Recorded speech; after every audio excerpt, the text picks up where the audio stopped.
17 তারিখে দিন ধার্য হয়েছে রায়ের জন্য।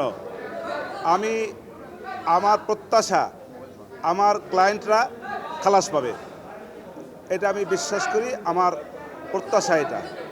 এবং আমি লার্নেড ট্রাইব্যুনালের সকল জাজেসবৃন্দকে আমি ধন্যবাদ জানাই যে তারা অতি কষ্ট করে এই মামলাটা সাক্ষী জবানবন্দি জেরা সমস্ত কিছু সমাপ্ত করেছেন এবং তৎপরবর্তীতে রায়ের জন্য দিন ধার্য করেছেন, এই জন্য তাদেরকে আমার ধন্যবাদ। আর কেন আমি প্রত্যাশা করি সেটা বিভিন্ন সময় আমি বলেছি।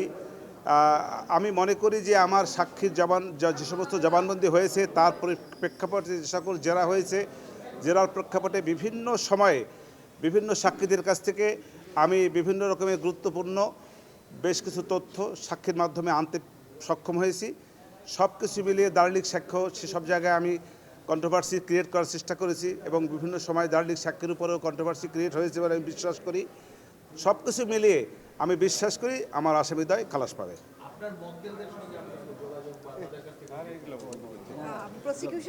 না, এটা সুযোগ নাই কোনো, এটা আইনগতভাবে কোনো সুযোগ নাই। এই প্রশ্নটা কেন আপনারা করেন?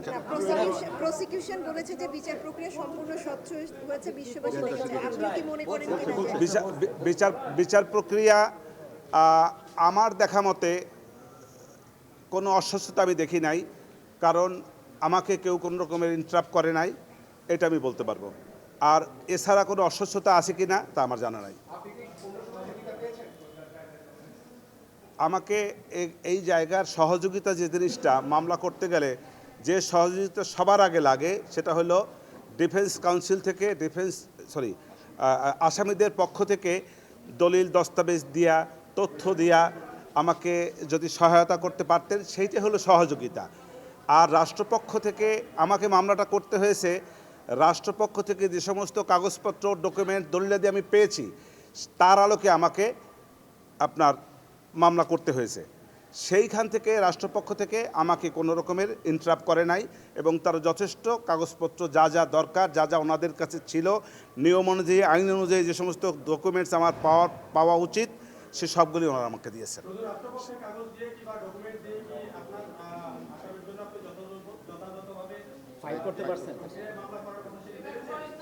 আমি আমার সীমাবদ্ধতা থেকে আমি চেষ্টা করেছি, যথেষ্ট চেষ্টা করেছি। আমার তরফ থেকে চেষ্টার কোনো ত্রুটি ছিল না এবং আমার চেষ্টায় কেউ কোনো বাধাও দেয় নাই। ধন্যবাদ। বিচার প্রক্রিয়া আপনি বলছেন যে কোনো অস্বচ্ছতা নাই, তার মানে স্বচ্ছ প্রক্রিয়ায় বিচার হয়েছে। আমি তো দেখি নাই। আমি তো আগেই বলেছি যে আমি আমার দৃষ্টিতে দেখছি না কোনো অস্বচ্ছতা। এর বাহিরে কোনো অস্বচ্ছতা আছে কি না সেটা আমার জানা নাই। আপনি বললেন সীমাবদ্ধতা থেকে আমি চেষ্টা করেছি, সীমাবদ্ধতাটা ওইটাই যে আসামি উপস্থিত থাকলে যে সমস্ত সুযোগ সুবিধা পাওয়া যায়, যে সমস্ত ডকুমেন্টারি এভিডেন্সেস হয়তো আমাকে ওনারা দিতে পারতেন, সেই সবগুলি দিয়ে আমি ফাইট করতে পারতাম, সেগুলো তো পারছি না। ওনারা তথ্য দিয়ে সাহায্য করতে পারতেছেন। রাষ্ট্রপক্ষ এক জায়গায় এক ধরনের কোনো একটা ঘটনায় তারা যেভাবে বর্ণনা করেছে এই বর্ণনার বাইরেও হয়তো কোনো বর্ণনা থাকতে পারে, হ্যাঁ, পিছনেও কোনো বর্ণনা থাকতে পারে, সেই সবগুলোতে আমি পাইনি।